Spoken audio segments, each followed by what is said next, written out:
ठीक है, तो इन टेक्स्ट में question number 3, write a balanced chemical equation with state symbol for the following reaction. First है solution of barium chloride and sodium sulphate in water react to give insoluble barium sulphate and the solution of sodium chloride. ठीक है, इतना आपको एक statement given है। उस statement में से मैं क्या कर रहा हूँ, वर्ड को बाहर निकालूंगा तो वर्ड इक्वेशन बन के तैयार हो जाएगी।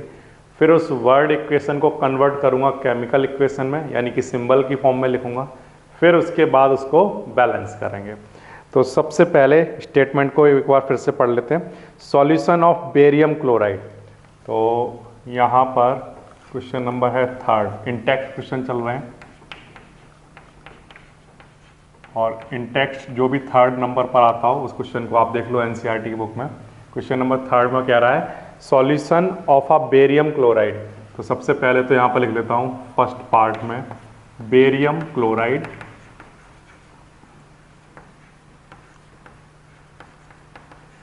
ठीक है। बेरियम क्लोराइड की रिएक्शन किससे करा रहे हैं, सोडियम सल्फेट से, सोडियम सल्फेट। तो यहाँ पर मैंने लिख लिया सोडियम सल्फेट, ठीक है। बेरियम क्लोराइड की रिएक्शन सोडियम सल्फेट से कराने पर सोडियम सल्फेट इन वाटर, यानी कि उसका भी क्या है एक solution, to react to give insoluble barium sulphate. क्या बना देता है ये, रिएक्ट करता है तो ये बना देता है barium sulphate,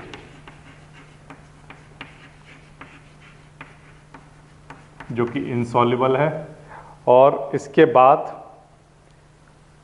insoluble barium sulphate and solution of sodium chloride, and solution of sodium chloride, ठीक है।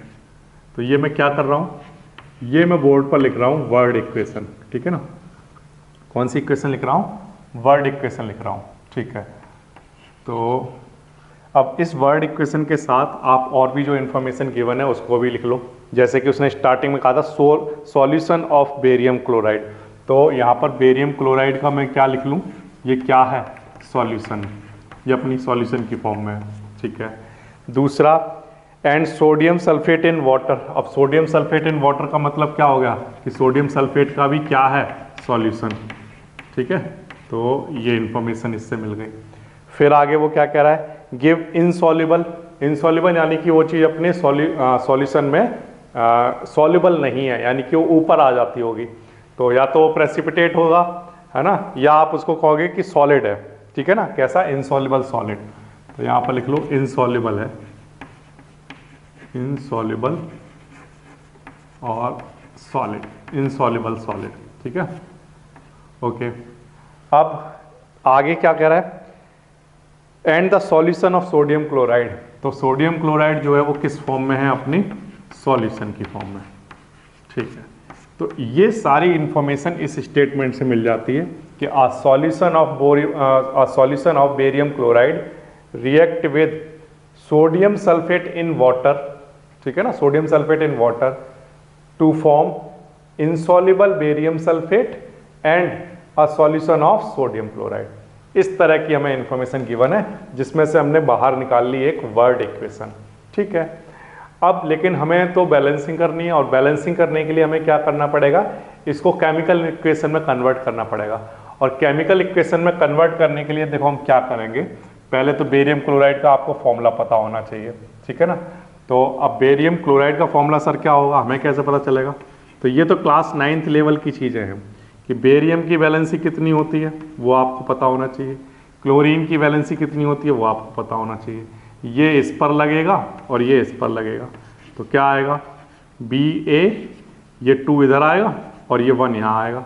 तो क्या फॉर्मूला बन के तैयार होता होगा सर, BaCl2 बन के तैयार होता होगा बेरियम क्लोराइड। तो यहाँ पर लिख लिया BaCl2, ठीक है प्यारे बच्चों, इस तरह से ये लिख लिया मैंने, ओके। अब आगे वो कह रहा है सोडियम सल्फेट। सोडियम सल्फेट हमें कैसे पता चलेगा सोडियम सल्फेट का क्या फॉर्मूला होता है। तो आंसर है, हमेशा आंसर वही रहेगा सेम, कि आपको बैलेंसी पता होनी चाहिए और क्लास 9th में आप फॉर्मूले बनाना सीख के आ चुके हो, ठीक है ना।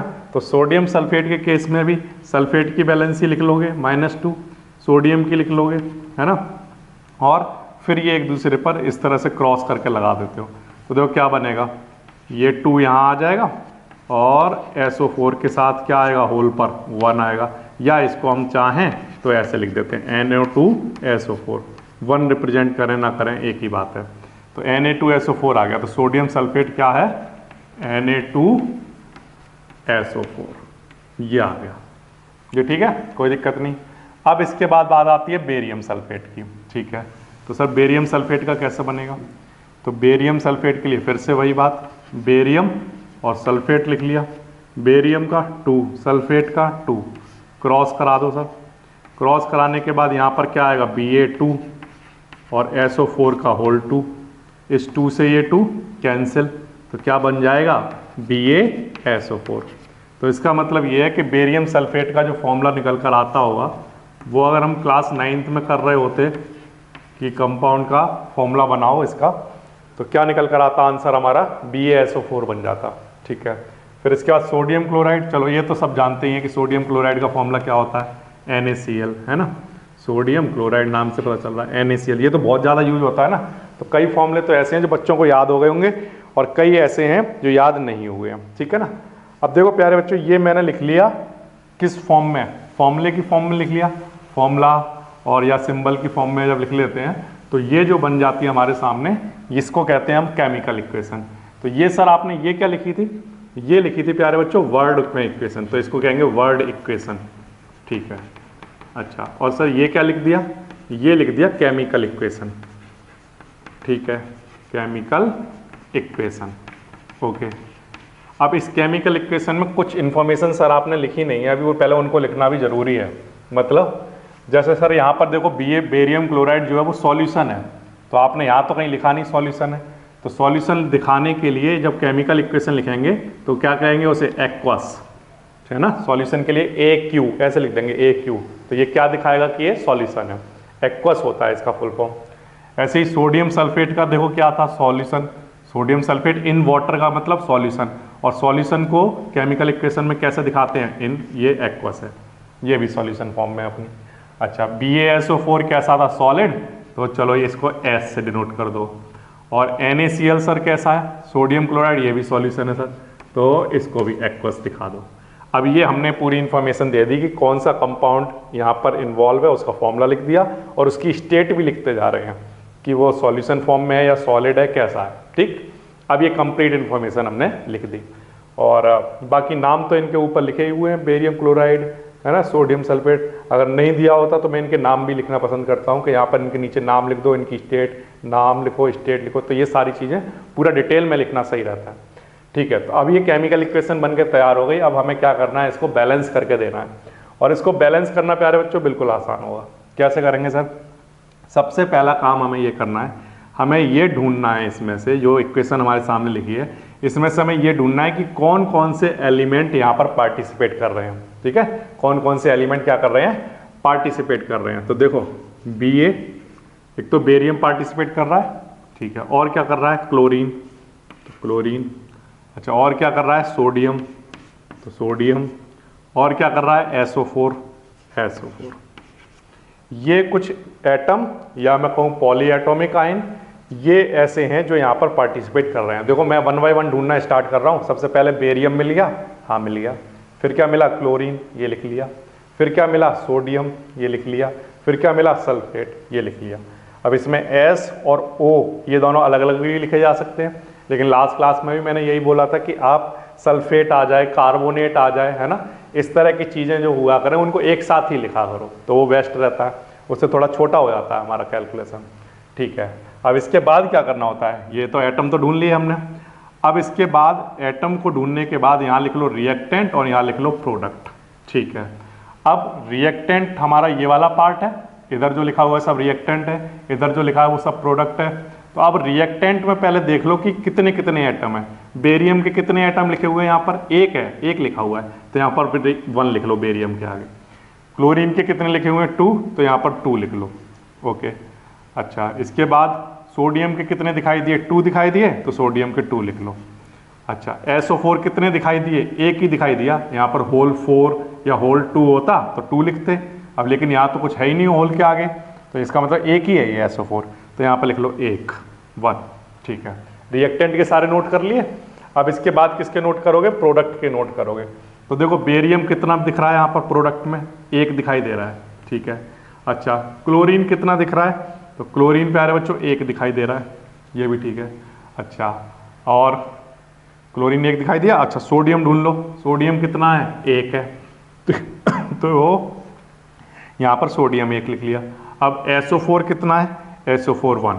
ठीक है, तो प्रोडक्ट में Ba1 SO4 भी 1 मिला, क्लोरीन 1 मिला और सोडियम 1 मिला, सब लिख लिए। ठीक है, अब क्या करना है सर, अब इसको बैलेंस करा देना प्यारे बच्चों। बैलेंस करने के लिए क्या करना पड़ेगा, सबसे पहले ये तो ठीक है, बैलेंस करने के लिए क्या करना पड़ेगा। बैलेंस करने के लिए प्यारे बच्चों देखो यहाँ पर 1 है, यहाँ 1 है, कोई दिक्कत नहीं, यहाँ 1 है, यहाँ पर 1 है, कोई प्रॉब्लम नहीं आ रही। प्रॉब्लम यहाँ आ रही है कि यहाँ 2 है और यहाँ 1 है, तो इसका मतलब ये है कि यहाँ पर भी 2 बनाना पड़ेगा, यहाँ पर भी 2 बनाना पड़ेगा। तो चलो मैं इसको 2 बनाता हूँ। सबसे पहले यहाँ से मैंने इसको 2 बनाया। 2 किसको बना रहा हूँ, ये 2 का मल्टीप्लाई मैंने किससे कराया, तो आंसर मैंने इस 2 का मल्टीप्लाई सोडियम से कराया है। कहाँ पर करवाया है, प्रोडक्ट में। तो सोडियम को 2 से मल्टीप्लाई करा दो प्रोडक्ट में। ठीक है, अब जब आप सोडियम को 2 से मल्टीप्लाई कराओगे तो आप देख रहे हो ऑल्सो किससे मल्टीप्लाई हो गया, क्लोरीन से भी हो गया सर। तो अगर सोडियम को 2 से मल्टीप्लाई कराएंगे तो ऑल्सो किससे हो गया, क्लोरीन से भी हो गया। तो अगर सोडियम को अगर आपने कभी भी 2 से मल्टीप्लाई करा दिया तो वो ऑल्सो किससे हो जाएगा, क्लोरीन से भी हो जाएगा। ठीक है, सोडियम से कराने पर क्लोरीन से भी हो जाएगा। अब देखो यहाँ पर क्या हुआ, यहाँ पर 2 थे, यहाँ पर भी 2 आ गया, यहाँ पर 2 है, यहाँ पर भी आ गया। इसका मतलब अब ये रिएक्शन कैसी हो चुकी है, बैलेंस हो चुकी है। तो चेक कर लो, देखो बेरियम 1 है। ठीक है, Cl2 2 चाहिए, Cl 2 चाहिए तो Cl 2 हैं। ठीक है, अच्छा Na 2 चाहिए, Na 2 हैं, ये देखिए 2 Na हैं। ठीक है, अच्छा SO4 1 चाहिए, SO4 1 है। तो ये रिएक्शन कैसी हो गई, बैलेंस से हो गई। So what is the final answer, तो आंसर है BaCl2 प्लस Na2SO4 जब रिएक्ट करते हैं तो बनना चाहिए BaSO4 प्लस ट्वाइस NaCl, है ना, इस तरह से। This is the final answer. और इनकी स्टेट भी अगर फाइनल आंसर में लिख दोगे तो बहुत ही बढ़िया रहेगा, ये सॉलिड और एक्वस, इस तरह से हो जाएगा। ठीक है, ये बिल्कुल आसान है। तो ये हो गया प्यारे बच्चों आपका क्वेश्चन नंबर 3 का पार्ट 1। तो सबसे पहले वर्ड इक्वेशन लिखना, वर्ड इक्वेशन के बाद उसी की केमिकल इक्वेशन लिखना। केमिकल इक्वेशन में अगर हमारे क्वेश्चन में बताया हुआ है कि क्या क्या स्टेट है तो उन स्टेट को भी लिख देते हैं। फिर उनके बाद उनकी बैलेंसिंग करना। बैलेंसिंग करना का काम सबसे आसान वाला होता है। वहाँ रिएक्टेंट में कितने आइटम है वो लिख लो, प्रोडक्ट में कितने कितने आइटम है वो लिख लो, फिर उनको बैलेंसिंग करना है तो वो सिंपल मल्टीप्लाई प्लस माइनस करके काम हो जाता है। ठीक है ना, ओके। तो अब इसके बाद आगे चलते हैं, सेकंड वाला पार्ट देखते हैं इसका। सेकंड वाला पार्ट पढ़ रहा हूँ प्यारे बच्चों, इनटेक्स्ट क्वेश्चन है, जो भी आपका क्वेश्चन नंबर 3 हो वो पढ़ रहा हूँ। इसमें कह रहा है right a balanced chemical equation with state symbol for the following reaction. इसका सेकंड पार्ट है sodium hydroxide solution in water. Sodium hydroxide solution बोला उसने, ठीक है, लिख देता हूँ sodium hydroxide, sodium hydroxide solution in water बोला है ना, तो वाटर बोला है, इसका मतलब ये क्या है, सॉल्यूशन। ठीक है ना, क्या है ये, सॉल्यूशन है। ओके, फिर आगे क्या कह रहा है, रिएक्ट विद हाइड्रोक्लोरिक एसिड। किससे रिएक्ट कर रहा है ये, हाइड्रोक्लोरिक एसिड से, तो यहां पर लिख देता हूं हाइड्रोक्लोरिक एसिड। ठीक है, इतनी बात भी हो गई। अच्छा, अब इसके बाद हाइड्रोक्लोरिक एसिड सॉल्यूशन है ना, तो इन वाटर, तो इसका मतलब ये भी क्या है, एक सॉल्यूशन है। ठीक है, यहाँ भी कोई दिक्कत नहीं। अब इसके बाद आगे बढ़ लेते हैं। तो आगे अगर हम देखें तो वो कह रहा है to produce sodium chloride and water, तो ये मिलकर क्या बना देते हैं, sodium chloride, sodium chloride and water, यानी प्लस वाटर, ये बना रहा है।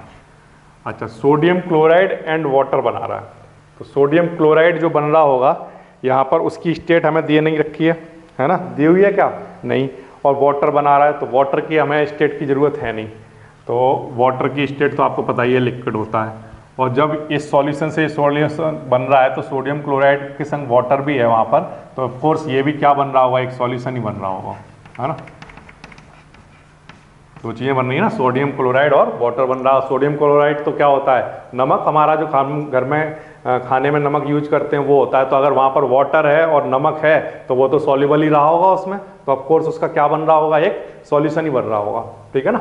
अच्छा, तो ये तो सर आपने क्या लिख दी, वर्ड इक्वेशन, ठीक है। वर्ड इक्वेशन तो बन के तैयार हो गई प्यारे बच्चों। अच्छा, वर्ड इक्वेशन के बाद अब नेक्स्ट स्टेप क्या होता है, नेक्स्ट स्टेप होता है सर आप इसकी केमिकल इक्वेशन लिख लो। तो केमिकल इक्वेशन के लिए सोडियम हाइड्रोक्साइड, अब सोडियम हाइड्रोक्साइड क्या होता होगा, तो उसके लिए तो प्यारे बच्चों क्लास 9th वाली थोड़ी सी नॉलेज होनी चाहिए। सोडियम की वैलेंसी +1 होती है और OH की -1 होती है। ये इस पे लगता होगा, ये इस पे लगता होगा, तो क्या बनता होगा, तो आंसर है ऐसे बनता होगा, या इसको हम ऐसे लिख देते होंगे NaOH, है ना। तो सोडियम हाइड्रोक्साइड क्या होता है, NaOH, ठीक है। सोडियम हो गया और हाइड्रोक्साइड हो गया, प्लस हाइड्रोक्लोरिक एसिड। अब ये तो बहुत बार यूज करते रहते हैं, तो जो कमज़ोर वाला बच्चा होगा वो भी इसका नाम तो कम से कम जानता ही होगा, इसका फॉर्मूला, तो HCl, है ना। कमज़ोर से मतलब जिसने कम पढ़ाई करी होगी क्लास 9th में, वो वाला।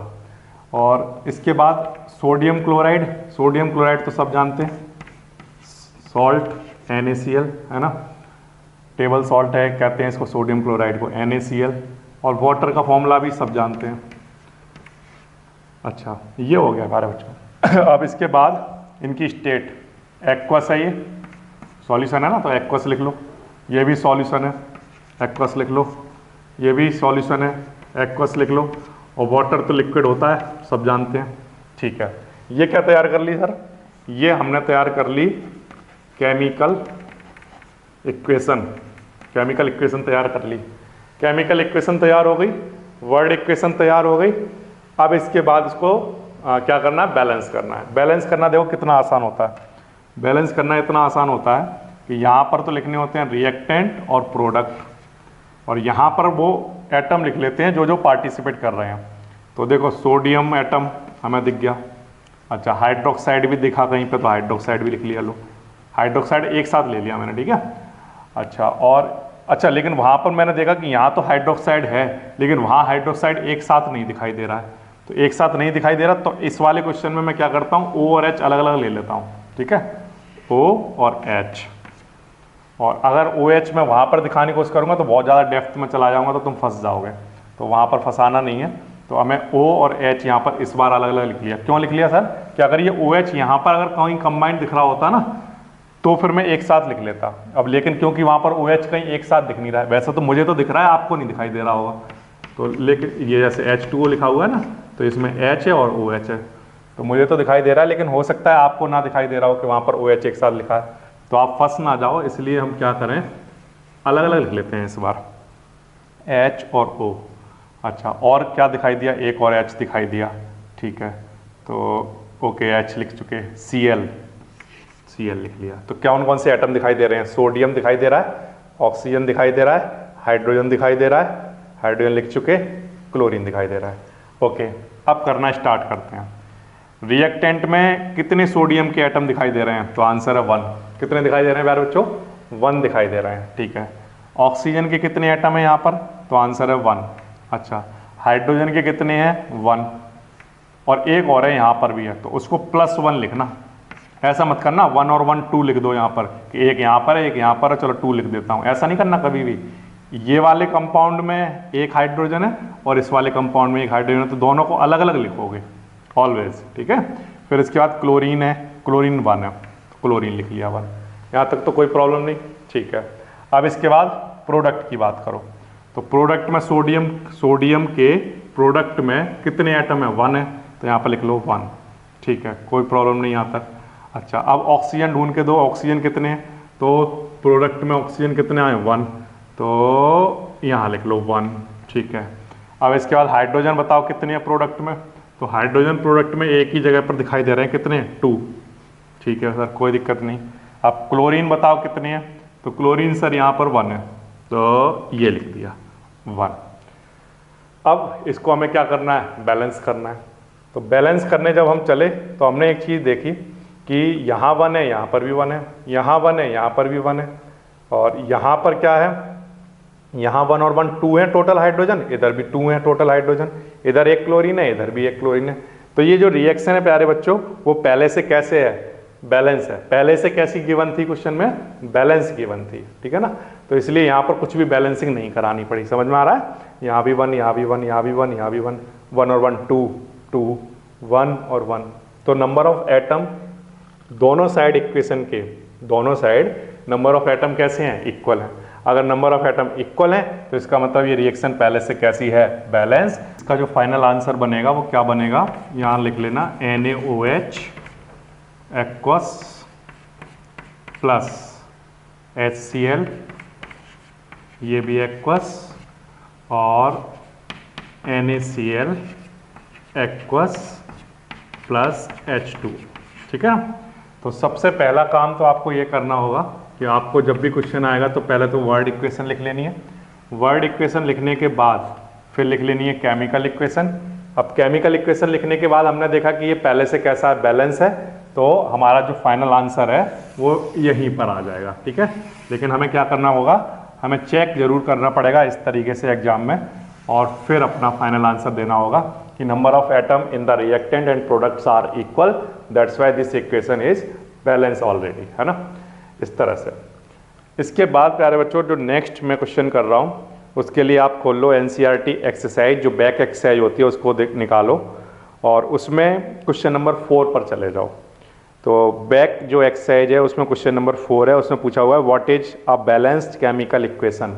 तो इसका क्या आंसर दोगे, तो बैलेंस्ड केमिकल इक्वेशन के केस में क्या होता है, जो नंबर ऑफ एटम होते हैं वो इन द रिएक्टेंट एंड प्रोडक्ट कैसे होते हैं, इक्वल होते हैं। तो ऐसी केमिकल इक्वेशन जिसमें number of atom in reactant and product equal हो वो क्या कहलाएगी, बैलेंस्ड केमिकल इक्वेशन, ठीक है। तो ये आंसर आप यहाँ से दे सकते हो। फिर उसने पूछा है why should the chemical equation be balanced, किसी भी केमिकल इक्वेशन को बैलेंस क्यों करना चाहिए। तो आंसर है कि अगर कोई भी रिएक्शन बैलेंस ना हो तो वो law of conservation of mass को फॉलो नहीं करती है। तो अगर किसी भी रिएक्शन को हम चाहते हैं कि वो law of conservation of mass को फॉलो करे, है ना, और करना भी चाहिए, तभी बाकी के जो और रूल हैं या जो लॉ हैं तो वही तभी अप्लाई हो पाएंगे जब वो law of conservation of mass को फॉलो करेगा। तो इसलिए हमें क्या करना पड़ेगा, किसी भी केमिकल इक्वेशन को जो कि बैलेंस नहीं है उसको हमें क्या करना पड़ेगा, बैलेंस करना पड़ेगा। और जब वो बैलेंस कर हो जाएगी तो वो law of conservation of mass को फॉलो करने लगेगी, ठीक है। तो इसलिए हमें उसे बैलेंस करना चाहिए। ओके, तो इस क्वेश्चन का आंसर तो आप इस तरह से दोगे। इसके बाद बैलेंसिंग वाले जो क्वेश्चन है इसमें वो है question number 5, NCERT back exercise में question number 5। Translate the following statements into chemical equations and then balance them. Okay, question number 5 का पार्ट 1 दिखा रहा हूं।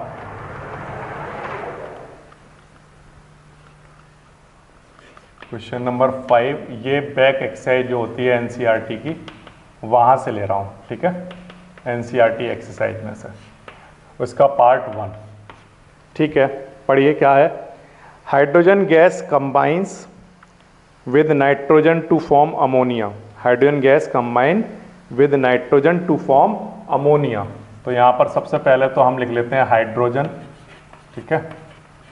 हाइड्रोजन कंबाइन होता है किससे, नाइट्रोजन से, ओके, और कंबाइन होकर हमें क्या दे देता है, अमोनिया, ठीक है।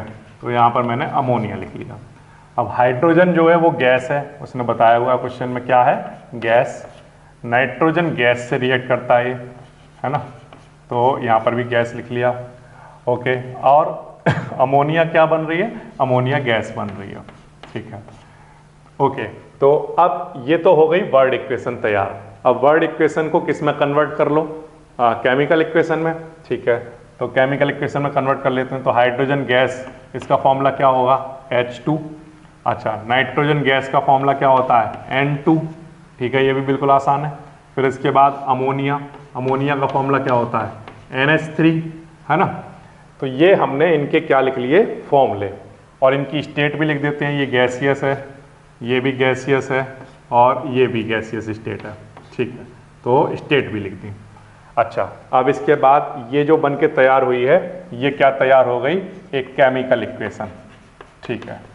तो सबसे पहला काम होता है हमारा वर्ड इक्वेशन तैयार करना, तो ये हमने पहले तैयार कर ली थी एक वर्ड इक्वेशन, और फिर इसके बाद हमने केमिकल इक्वेशन तैयार कर ली। अब थर्ड स्टेप आता है इसको बैलेंस करना, ठीक है, तो बैलेंस कर लेते हैं। बैलेंसिंग का जो स्टेप होता है थर्ड हमारा, पहला तो ये हो गया, दूसरा स्टेप ये हो गया, अब तीसरा है बैलेंस करना। तो बैलेंस करने में हम क्या करते हैं, एक तरफ रिएक्टेंट और एक तरफ प्रोडक्ट के नंबर और जो भी एटम है इन्वॉल्व उनको लिख लेते हैं। तो हाइड्रोजन इन्वॉल्व है, पहले तो यहाँ लिख ले दो हाइड्रोजन, और क्या इन्वॉल्व है, नाइट्रोजन, तो यहाँ पर नाइट्रोजन लिख लो, ये ठीक है। अब रिएक्टेंट में कितने हाइड्रोजन है, 2, ठीक है, नाइट्रोजन कितने हैं, 2, तो 2 एटम नाइट्रोजन के, 2 हाइड्रोजन के, ये लिख लिया हमने। अब प्रोडक्ट में देख लो, प्रोडक्ट में हाइड्रोजन कितना है, 3 है, 3 एटम है हाइड्रोजन के, तो यहाँ पर 3 लिख लिया हाइड्रोजन के सामने, ठीक है। अब नाइट्रोजन कितना है, 1 है, तो यहाँ पर 1 लिख लिया, ओके। अब हाइड्रोजन हो गया, नाइट्रोजन हो गया, और अमोनिया के जितने भी एटम थे रिएक्टेंट और प्रोडक्ट में वो सब लिख लिए। अब हमारा जो काम है वो है बैलेंसिंग करना है इसका। अब बैलेंसिंग करने के लिए हमें क्या करना पड़ेगा, कहीं से भी आप स्टार्ट कर सकते हो अपनी बैलेंसिंग को। जैसे एग्जाम्पल के लिए, जैसे यहाँ पर हमने देखा ये नाइट्रोजन 2 है और यहाँ पर नाइट्रोजन कितनी है सर, यहाँ 1 है, तो इसका मतलब इसको किससे मल्टीप्लाई करा दें, नाइट्रोजन को प्रोडक्ट में किससे मल्टीप्लाई करा दें, 2 से। तो अगर हम नाइट्रोजन को प्रोडक्ट में 2 से मल्टीप्लाई करा दें, जैसे यहाँ करवाया हमने, प्रोडक्ट में करवाना है ना नाइट्रोजन को 2 से, तो यहाँ करवा दिया। अब जैसे ही मैंने नाइट्रोजन को 2 से मल्टीप्लाई कराया तो मैंने देखा कि ये तो हाइड्रोजन भी मल्टीप्लाई हो गया 2 से, तो जो वहाँ पर भी प्रोडक्ट में हाइड्रोजन लिखा हुआ था वहाँ पर भी किससे मल्टीप्लाई हो गया, 2 से। तो नाइट्रोजन से मल्टीप्लाई कराने पर ऑल्सो किससे हो जाता है, हाइड्रोजन से। तो नाइट्रोजन के तो बैलेंस हो जाते हैं 2 और 2, ये तो बैलेंस हो गए, लेकिन ये 3 × 2 ये 6 से हो गए, और ये अभी कितने हैं, 2 है। तो अब इनको 6 बनाना पड़ेगा। इनको 6 बनाने के लिए किससे मल्टीप्लाई कराएं कि 6 आ जाएगा, तो आंसर है यहाँ पर 3 से मल्टीप्लाई कराना पड़ेगा। किसको 3 से मल्टीप्लाई कराना पड़ेगा, हाइड्रोजन को। तो हाइड्रोजन को रिएक्टेंट में 3 से मल्टीप्लाई करा दो, ये करा दिया सर, ठीक है ना। अब देखो यहाँ पर कितना हो गया, 6। अब जब यहाँ पर 3 से मल्टीप्लाई कराया तो कुछ और तो था नहीं साथ में, तो किसी और चीज़ पर इफेक्ट नहीं आएगा, सिर्फ हाइड्रोजन के साथ ही मल्टीप्लाई हुआ, ठीक है ना। अब यहाँ 6 हो गया, यहाँ 6 हो गया, यहाँ 2 है, यहाँ 2 है, तो number of atom in the reactant and products are equal. तो हम कहेंगे कि ये केमिकल इक्वेशन अब कैसी हो चुकी है, बैलेंस हो चुकी है, ठीक है ना। तो ये बैलेंस हो गई। तो फिर से word equation, chemical equation, chemical equation के बाद रिएक्टेंट और प्रोडक्ट के एटम लिख लिए। यहाँ 2 2 लिखा था, यहाँ 3 और 1 लिखा था। हमने देखा यहाँ 2 है, यहाँ 1 है, तो इसको 2 से मल्टीप्लाई करा लेते हैं। तो यहाँ 2 से मल्टीप्लाई कराया, जब नाइट्रोजन को 2 से मल्टीप्लाई कराया यहाँ पर, तो ऑल्सो किससे मल्टीप्लाई हो गया, हाइड्रोजन से। तो यहाँ 2 अगर मल्टीप्लाई कराओगे तो यहाँ भी कराना पड़ेगा, तो उससे जो हाइड्रोजन एटम है वो प्रोडक्ट में कितने हो जाएंगे, 6 हो जाएंगे। तो अब रिएक्टेंट में भी 6 बनाने के लिए 3 से मल्टीप्लाई करा देंगे, तो ये हमारी बैलेंस्ड केमिकल इक्वेशन बन जाएगी। सो this is the final answer, जो कि है 3H2 + N2 गिव्स 2NH3, ठीक है ना। और साथ में इनकी जो भी स्टेट है वो भी लिख दोगे ऐसे, ठीक है। ये आपका आंसर आ जाएगा। तो बिल्कुल आसान वाला क्वेश्चन है। तो क्वेश्चन नंबर 5 का हो गया ये ए पार्ट, ठीक है ना। कौन सा पार्ट हो गया, ए पार्ट। अब इसके बाद इसका नेक्स्ट बैलेंसिंग करता हूं, वो है इसका बी पार्ट, क्वेश्चन नंबर 5 का बी पार्ट, ठीक है। क्या है, कह रहा है hydrogen sulphide gas, hydrogen sulphide gas, सबसे पहले तो नोट कर लो वर्ड इक्वेशन के लिए, हाइड्रोजन सल्फाइड गैस, ये गैसियस फॉर्म में है, तो यहाँ गैस लिख लो, ठीक है। क्या कह रहा है, बर्न कराना है इन एयर, कहाँ पर किसके साथ बर्न कराना है, एयर की प्रेजेंस में, ठीक है। तो क्या होगा, एयर तो ऑफकोर्स गैस ही होगा, ठीक है ना, तो यहाँ तो गैस लिख लो। अच्छा, एयर की प्रेजेंस में जब कराते हैं तब क्या हो जाता है, to give water and sulphur dioxide. तो ये 2 चीज़ें बनाता है, वाटर बनाता है और सल्फर डाइऑक्साइड बनाता है, ठीक है ना, सल्फर डाइऑक्साइड। ओके, दो चीज़ें बना रहा है, तो बिल्कुल आसान है ये तो। अब देखो क्वेश्चन में हमें क्या करना है, सबसे पहले तो हमें वर्ड इक्वेशन लिख देनी है, और वर्ड इक्वेशन के बाद फिर क्या लिखना है, इनका केमिकल इक्वेशन। तो वर्ड इक्वेशन तो तैयार हो गई हमारे पास, वर्ड इक्वेशन, ठीक है ना। और फिर यहाँ पर ये gas, gas water of course liquid होता है, सल्फर डाइऑक्साइड गैस बन रही है ना। अब आपको क्वेश्चन में अगर इन्फॉर्मेशन गिवन है तो ये लिख लिया करो, गैस, गैस, लिक्विड और ये। और अगर इन्फॉर्मेशन गिवन नहीं है तो ये लिखने की ज़रूरत नहीं है बैलेंसिंग वाले क्वेश्चन में।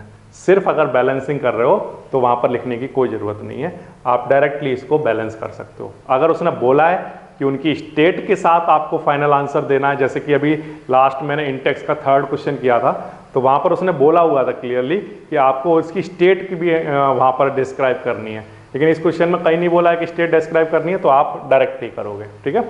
अच्छा, अब वर्ड इक्वेशन के बाद सेकंड स्टेप क्या होता है सर? सेकंड स्टेप होता है केमिकल इक्वेशन बनाना। तो हाइड्रोजन सल्फाइड, अब हाइड्रोजन सल्फाइड का आपको फॉर्मूला पता होना चाहिए, और हाइड्रोजन सल्फाइड के फॉर्मूले के लिए आपको सल्फर की और हाइड्रोजन की बैलेंसी पता होनी चाहिए, है ना। तो हाइड्रोजन और सल्फर की बैलेंसी कैसे पता करोगे? तो यहाँ पर देखो लिख के दिखा दो, हाइड्रोजन और सल्फर, हाइड्रोजन की बैलेंसी 1 होती है और सल्फर की याद कर लो 2 होती है। तो ये 2 इधर लगेगा, 1 इधर लगेगा, तो क्या बन जाता होगा? H2S। क्या बन जाता होगा? H2S। तो ये हमारा फॉर्मूला बन के तैयार हो जाएगा। इस तरह से निकालते जाओगे तो हाइड्रोजन सल्फाइड लिख लिया, प्लस एयर का फॉर्मूला क्या होता है? O2, सब जानते हैं। अच्छा, प्लस वाटर का फॉर्मूला क्या होता है? H2O, सब जानते हैं। Plus sulphur dioxide, sulphur dioxide, है ना, ये बन गया SO2, ठीक है। अब इसके बाद आगे सॉल्व कर लो। तो ये तो लिख ली हमने केमिकल इक्वेशन।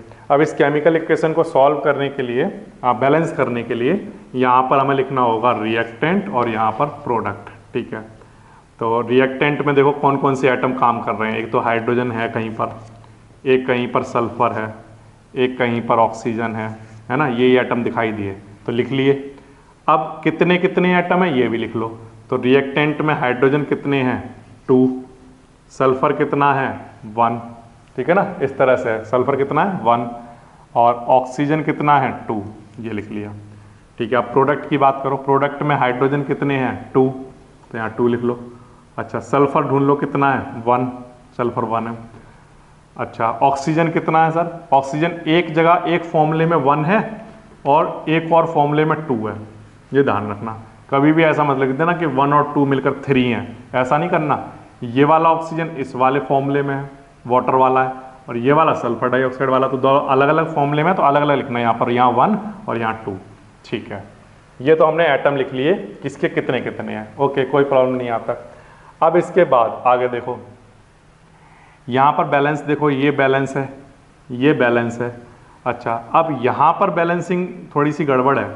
यहाँ पर अगर मैं देखूँ कि यहाँ 2 है और यहाँ पर 2 और 1 3 है टोटल, तो अगर मैं चाहूँ, अगर मुझे क्या करना है, बैलेंसिंग करानी है, तो ऐसा कराओ इसको बैलेंस सच दैट कि यहाँ पर एक इवन नंबर बन जाए सॉल्व होकर, समझ रहे हो। जैसे अभी यहाँ 2 और 1 कितना है? 3 है, और अगर 3 की जगह यहाँ पर कुछ ऐसा कैलकुलेशन करो कि इवन नंबर आ जाए, मतलब कि जैसे कि 1 को अगर मैं 2 से मल्टीप्लाई करा दूँ तो 2 और 2 मिलकर कितना हो जाएगा? 4 हो जाएगा ना।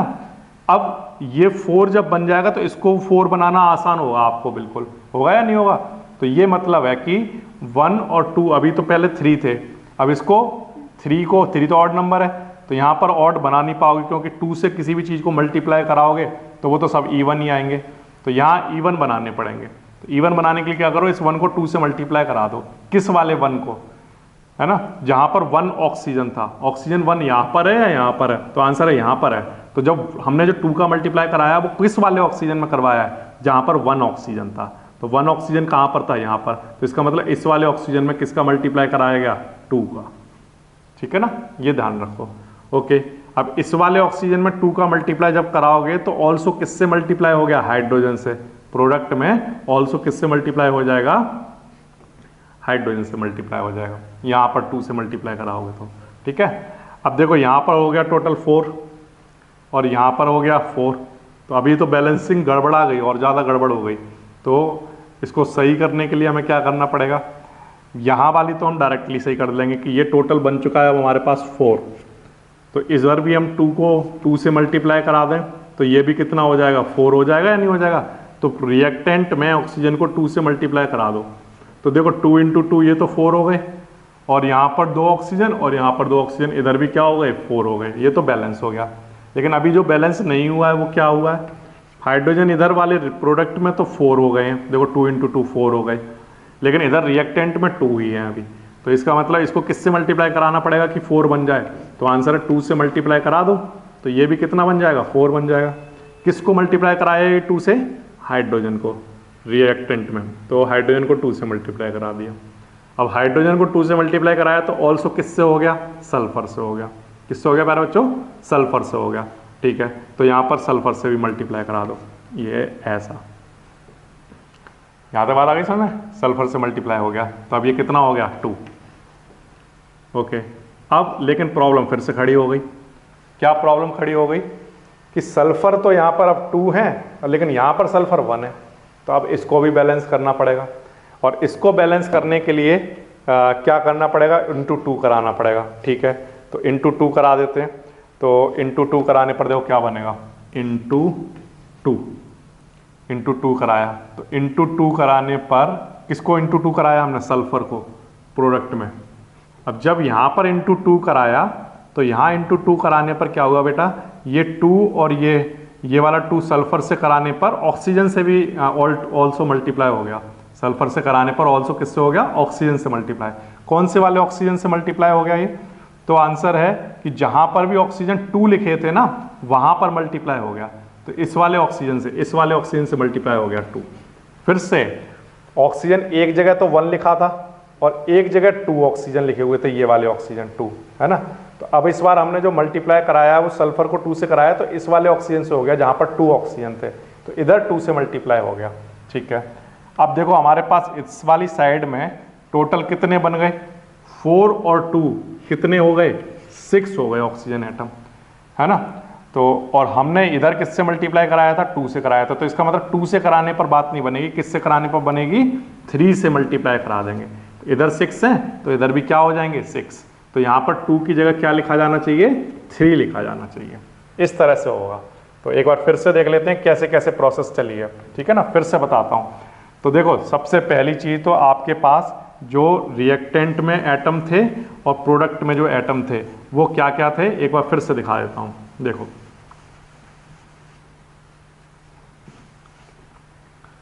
रिएक्टेंट में हमारे पास जो था, यहां से भी हटाओ पहले इसको, यहां से भी हटाओ, यहां से भी हटाओ। देखो फिर से रिएक्टेंट में हाइड्रोजन 2 थे, प्रोडक्ट में भी हाइड्रोजन 2 थे। सल्फर यहाँ पर भी 1 है, प्रोडक्ट में भी 1 है। ऑक्सीजन इस साइड में कितने लिखे हुए हैं, 2। ओके, अच्छा प्रोडक्ट में ऑक्सीजन एक जगह 1 है और एक जगह 2 है, ऐसा है। ठीक है ना। अब यहाँ पर क्या हो रहा है प्यारे बच्चों, यहाँ पर ये तो पहले से बैलेंस है, अब ये बैलेंस नहीं है, तो इनकी बैलेंसिंग कैसे होगी। तो आंसर है कि हम यहाँ पर इनटू में क्या करा लें, 2। इनटू में अगर हम 2 करा लें तो ये 4 हो जाएगा या नहीं हो जाएगा। तो आंसर है हाँ 4 हो जाएगा। 2 है ऑक्सीजन ये और 2 ये। तो ठीक है, हमने ये 2 जो मल्टीप्लाई कराना है ना वो कहाँ कराना है, तो आंसर है ये 2 प्रोडक्ट में करवाना है जहाँ पर 1 ऑक्सीजन है। तो 1 ऑक्सीजन यहाँ पर है तो इसको हमने 2 से मल्टीप्लाई कराया। 2 से जब हमने इस वाले ऑक्सीजन को मल्टीप्लाई कराया तो हाइड्रोजन से भी 2 से मल्टीप्लाई हो गया, तो हाइड्रोजन को भी 2 से मल्टीप्लाई करा दो प्रोडक्ट में।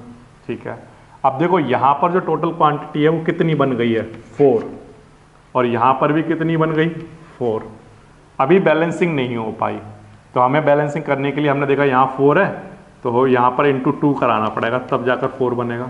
तो यहाँ पर 2 किसको कराया, हाइड्रोजन को उससे मल्टीप्लाई कराना है रिएक्टेंट में, तो यहाँ हाइड्रोजन से मल्टीप्लाई करा दिया। ठीक है, अब इधर भी 4 हो गए, इधर भी 4 हो गए, लेकिन जब हमने हाइड्रोजन को यहाँ मल्टीप्लाई कराया 2 से तो ये ऑल्सो किससे मल्टीप्लाई हो गया, सल्फर से। तो ऑल्सो किससे मल्टीप्लाई करना पड़ेगा, सल्फर से। ठीक है, अब हमने देखा कि सल्फर यहाँ 2 है और यहाँ 1 है, तो यहाँ पर 1 है तो यहाँ पर भी 2 बनाने के लिए हमें क्या करना पड़ेगा, इंटू 2। प्रोडक्ट वाले जो सल्फर है उसको भी 2 से मल्टीप्लाई करना पड़ेगा, तो यहाँ इंटू 2 कराया। अब यहाँ इंटू 2 कराया तो हमने देखा कि जो सल्फर को 2 से मल्टीप्लाई कराने पर ऑल्सो ऑक्सीजन से मल्टीप्लाई हो जाता है। कौन से वाले ऑक्सीजन से? जहाँ पर 2 एटम है ऑक्सीजन के। तो 2 एटम तो यहाँ पर है ना ऑक्सीजन के, तो यहाँ पर भी किससे मल्टीप्लाई हो जाता है? 2 से। तो अब ये 4 नहीं रहता है, अब ये कितना बन जाता है? 2 इंटू 2 4 और 2 6 बन जाता है। ठीक है, तो बाकी सब तो बैलेंस हो चुका है। यहाँ पर 4 है, यहाँ पर भी 4 है, यहाँ 2 है, यहाँ पर भी 2 है। अब यहाँ 6 है, यहाँ 2 है। तो अब इसको किससे मल्टीप्लाई करा दें? 3 से। तो इसको 3 से मल्टीप्लाई कराओगे तो यहाँ भी 6 बन जाएगा। तो 3 से मल्टीप्लाई करा दो ऑक्सीजन को रिएक्टेंट में। तो ये आपके पास फाइनल आंसर बनेगा जो कि बैलेंस हो चुका होगा। क्या बनेगा? 2H2S plus 3O2 gives 2H2O plus 2SO2। ये आपका फाइनल बैलेंस जो भी होगी वो हो जाएगी। ठीक है ना। तो ये स्टार्ट हमें यहाँ से करना होगा। यहाँ पर मल्टीप्लाई कराने का मतलब होगा कि हाइड्रोजन का भी मल्टीप्लाई हो जाना, फिर हाइड्रोजन का मल्टीप्लाई हो जाने का मतलब इधर 4 हो जाएंगे, तो इधर भी हमें हाइड्रोजन को 2 से मल्टीप्लाई करना पड़ेगा। अब इधर हाइड्रोजन को 2 से मल्टीप्लाई कराओगे तो ऑल्सो सल्फर से हो जाएगा, ये 2 हो जाएगा, है ना। तो हमने देखा कि हमें इधर तो 1 ही है सल्फर, तो इधर भी हमें 2 से मल्टीप्लाई करना पड़ेगा। जब इधर 2 से सल्फर को मल्टीप्लाई कराओगे तो ऑक्सीजन से भी ऑल्सो मल्टीप्लाई हो जाएगा, तो इस वाले ऑक्सीजन को भी 2 से मल्टीप्लाई करा दिया। सल्फर से कराने पर इस 2 वाले ऑक्सीजन को भी 2 से मल्टीप्लाई करना पड़ेगा।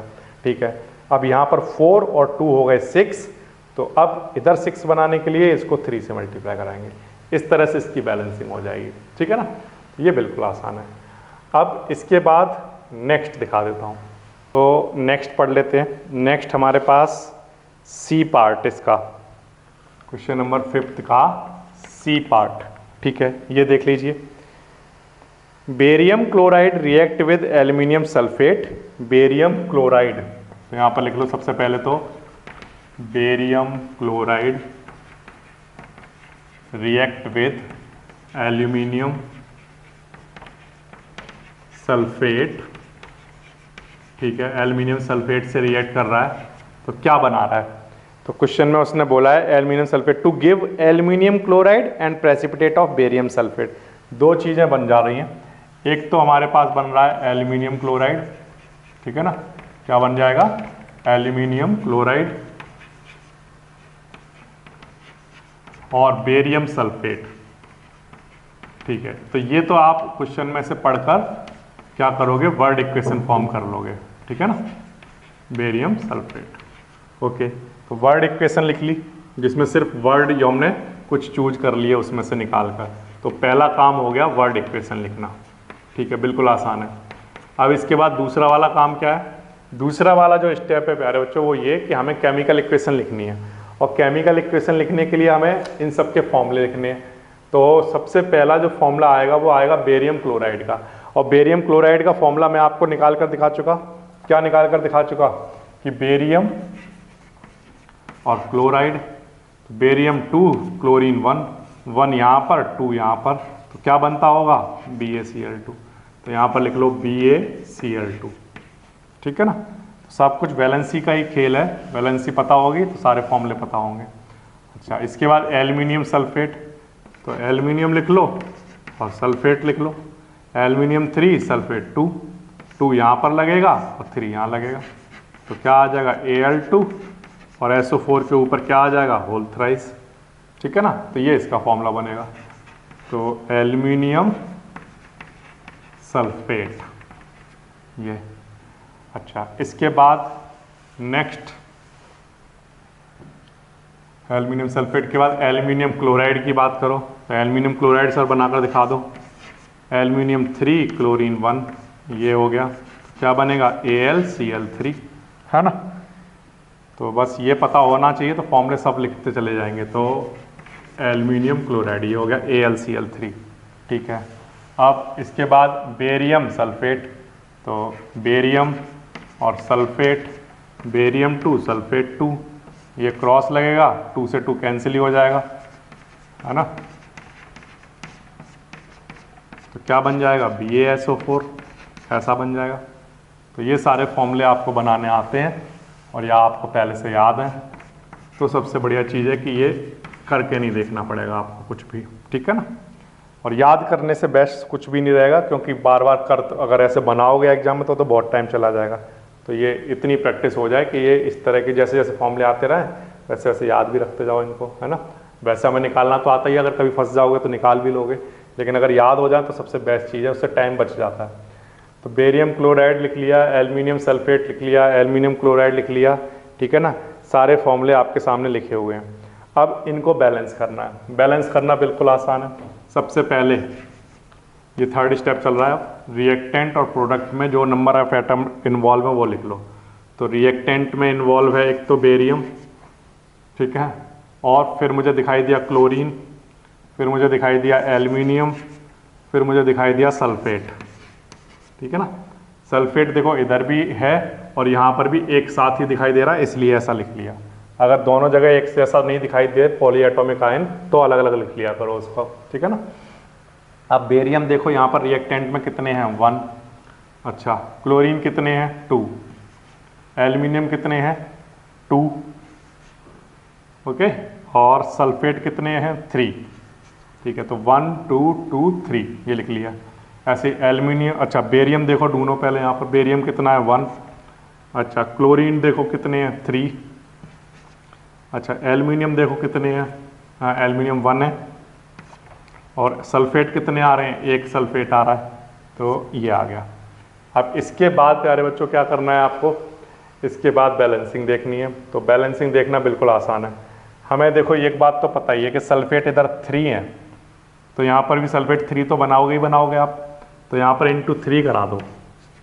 किसको, सल्फेट को 3 से मल्टीप्लाई करा दिया, कहाँ पर, प्रोडक्ट में। तो अगर सल्फेट को 3 से मल्टीप्लाई कराओगे तो ऑल्सो किससे मल्टीप्लाई हो जाएगा, बेरियम से। तो बेरियम में भी 3 से मल्टीप्लाई करा दो, ठीक है।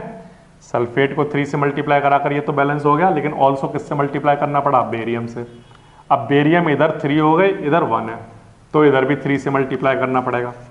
तो बेरियम को रिएक्टेंट में मल्टीप्लाई करा दो 3 से। अब जब बेरियम को 3 से मल्टीप्लाई कराया यहाँ पर, तो ऑल्सो किससे मल्टीप्लाई हो गया, क्लोरीन से, है ना। तो अगर बेरियम को 3 से कराओगे तो ऑल्सो क्लोरीन से भी करना पड़ेगा यहाँ पर 3 से मल्टीप्लाई, ठीक है। बेरियम से होगा तो क्लोरीन से भी हो गया। अब लेकिन यहाँ पर 6 हो गए और यहाँ पर 3 है अब क्लोरीन, तो इसका मतलब ये है कि यहाँ पर इंटू 2 कराना पड़ेगा तब 6 बनेंगे। इंटू 2 ये हमने किसको कराया है, क्लोरीन को। तो क्लोरीन को इंटू 2 करा दो, कहाँ पर, प्रोडक्ट में। तो क्लोरीन को इंटू 2 करा दिया, ये लो, ठीक है। क्लोरीन को जब आप इंटू 2 कराओगे तो ऑल्सो किससे मल्टीप्लाई हो जाएगा, एल्यूमिनियम से। तो क्लोरीन को अगर कभी भी 2 से कराओगे तो एल्यूमिनियम को भी 2 से मल्टीप्लाई हो जाएगा ऑटोमेटिकली। अब आपके सारे टर्म बैलेंस हो गए, यहाँ 3, यहाँ पर भी 3, यहाँ पर भी नंबर ऑफ एटम 6, यहाँ पर भी नंबर ऑफ एटम 6, इधर 2 हैं, यहाँ पर भी 2 हो गए, इधर 3 हैं, यहाँ पर भी 3 हो गए। तो ये अब हमारी रिएक्शन जो इक्वेशन है वो कैसी हो गई, बैलेंस हो गई, ठीक है ना। अब ये बैलेंस हो गई तो हमारा काम ख़त्म और ये हमारा फाइनल आंसर है। तो कैसे स्टार्ट किया था, स्टार्ट मैंने यहाँ से किया था। सबसे पहले तो वर्ड इक्वेशन लिखी, वर्ड इक्वेशन लिखने के बाद फॉर्मूले लिख लिए इनके, है ना। फिर इसके बाद हमने देखा इधर सल्फेट 3 आ रहा है, तो यहाँ 3 से मल्टीप्लाई कराया। जब यहाँ 3 से मल्टीप्लाई कराओगे सल्फेट को तो ऑल्सो किससे कराना पड़ा, बेरियम से। तो यहाँ पर बेरियम 3 हो गए, लेकिन यहाँ तो बेरियम 1 था, तो यहाँ पर भी 3 से मल्टीप्लाई करना पड़ा बेरियम को। लेकिन बेरियम को मल्टीप्लाई कराया तो ऑल्सो किससे हो गया, क्लोरीन से। तो यहाँ 6 हो गए ये क्लोरीन, लेकिन यहाँ 3 थे, तो यहाँ पर भी 2 से मल्टीप्लाई करना पड़ा, है ना। कहाँ पर, प्रोडक्ट में क्लोरीन को 2 से मल्टीप्लाई करना पड़ा। अब क्लोरीन को 2 से मल्टीप्लाई करने चले तो एल्यूमिनियम से भी 2 से मल्टीप्लाई हो गया यहाँ पर। तो अब ऑटोमेटिकली सब कुछ बैलेंस हो गया। So this is the final answer, 3 BaCl2 और plus Al2SO4 whole thrice gives 2AlCl3 plus 3 BaSO4, ठीक है ना। ये हमारा फाइनल आंसर आ जाएगा।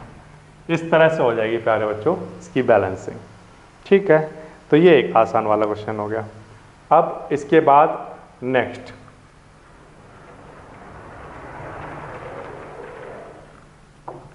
नेक्स्ट आपको दिखा देता हूं इसका डी पार्ट, ठीक है ना। डी वाला पार्ट देख लेते हैं कैसे करना है।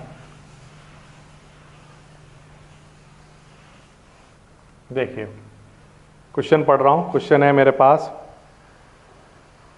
Potassium metal react with water to give potassium hydroxide and hydrogen gas. ठीक है, पोटेशियम मेटल, तो सबसे पहले तो पोटेशियम मेटल लिख लो, पोटेशियम मेटल लिख लिया। पहले तो वर्ड प्रॉब्लम लिखनी पड़ेगी है ना, तो वर्ड प्रॉब्लम में क्या क्या गिवन है, पोटेशियम मेटल रिएक्ट कर रहा है किससे, वाटर से। तो यहाँ पर सबसे पहले तो लिख लो पोटेशियम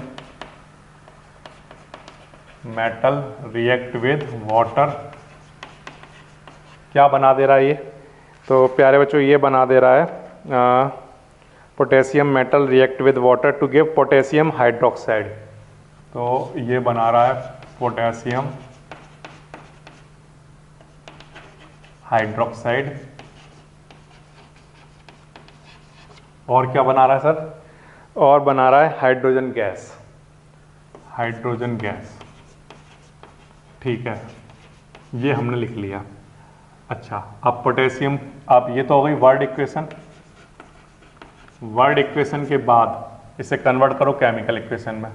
तो पहला स्टेप के बाद सेकंड स्टेप आ रहा है, पोटेशियम क्या होता है के, अच्छा वाटर क्या होता है H2O, अच्छा गिव्स क्या, पोटेशियम हाइड्रोक्साइड। अब पोटेशियम और हाइड्रोक्साइड, तो हाइड्रोक्साइड भी 1 होता है और पोटेशियम भी 1 होता है, तो KOH बन जाता होगा। यहाँ पर 1 लगाओगे और यहाँ 1 लगाओगे, 1 तो हट ही जाएगा, तो KOH बन जाता होगा, है ना। तो यहाँ पर पोटेशियम हाइड्रोक्साइड लिख लो, KOH plus hydrogen gas evolve हो रही है तो H2 लिख लो। ठीक है, तो ये तो लिख लिया मैंने क्या, केमिकल इक्वेशन। अब इसके बाद प्यारे बच्चों, इसके बाद क्या होगा, इसके बाद बिल्कुल आसान है। देखो सबसे पहला काम आपको क्या करना है, यहाँ लिख लो रिएक्टेंट और यहाँ लिख लो प्रोडक्ट। रिएक्टेंट में जो जो एटम दिखाई दे रहे हैं, पोटेशियम दिखाई दे रहा है, हाइड्रोजन दिखाई दे रहा है और ऑक्सीजन दिखाई दे रहा है। ठीक है, तो जो रिएक्टेंट में जितने एटम हैं वो लिख लो। पोटेशियम के कितने हैं 1, हाइड्रोजन के कितने हैं 2, ऑक्सीजन के कितने हैं 1। ठीक है, प्रोडक्ट में देख लो पोटेशियम के कितने हैं 1, अच्छा इसके बाद हाइड्रोजन 1 यहाँ पर है और 2 यहाँ पर है, तो 1 + 2 लिखना पड़ेगा हमें। ठीक है, अच्छा और ऑक्सीजन कितना है 1। तो जब भी इस तरह से आए कि जैसे हाइड्रोजन यहाँ पर भी है, यहाँ पर भी, तो हाइड्रोजन 1 यहाँ पर है और 1 दूसरे फॉर्मूले में, ऐसे लिखना पड़ेगा। ठीक है, ये हो गया। अब आपको पता है कि बैलेंसिंग करने के लिए यहाँ पर इवन नंबर बनाने पड़ते हैं। इवन नंबर बनाने के लिए क्या करना पड़ेगा, क्योंकि यहाँ पर इवन नंबर है इसलिए उधर इवन नंबर बना लो। तो इनटू में अगर 2 करा दें तो 2 और 2 मिलकर 4 हो जाएगा। तो ये इंटू 2 हम किसको करा रहे हैं, हाइड्रोजन को। तो इंटू 2 1 वाला जहाँ पर भी हाइड्रोजन है, इस वाले से नहीं, इस वाले से करा रहे हैं, 1 जहाँ पर हाइड्रोजन लिखा है, 1 × 2 लिखा है ना हमने, तो 1 वाला जो हाइड्रोजन वहाँ पर 2 से मल्टीप्लाई करा रहे हैं। जब 1 वाले हाइड्रोजन को 2 से मल्टीप्लाई कराओगे तो ऑल्सो क्या हो जाएगा, K से मल्टीप्लाई हो जाएगा 2 से, यानी पोटेशियम से मल्टीप्लाई हो जाएगा, और ऑल्सो ऑक्सीजन से भी मल्टीप्लाई हो जाएगा, किससे 2 से। ठीक है ना, तो एक इस वाले हाइड्रोजन को मल्टीप्लाई कराने पर पोटेशियम और ऑक्सीजन से भी ऑल्सो मल्टीप्लाई हो जाएगा। अब हमने देखा कि यहाँ 2 है और यहाँ 1 है पोटेशियम, तो इसका मतलब इंटू 2 कराना पड़ेगा यहाँ पर पोटेशियम को रिएक्टेंट में, तो इंटू 2 करा दिया। ठीक है, कोई प्रॉब्लम नहीं।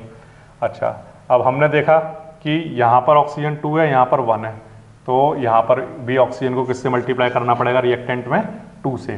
तो यहाँ पर रिएक्टेंट को 2 से मल्टीप्लाई करा दिया ऑक्सीजन को।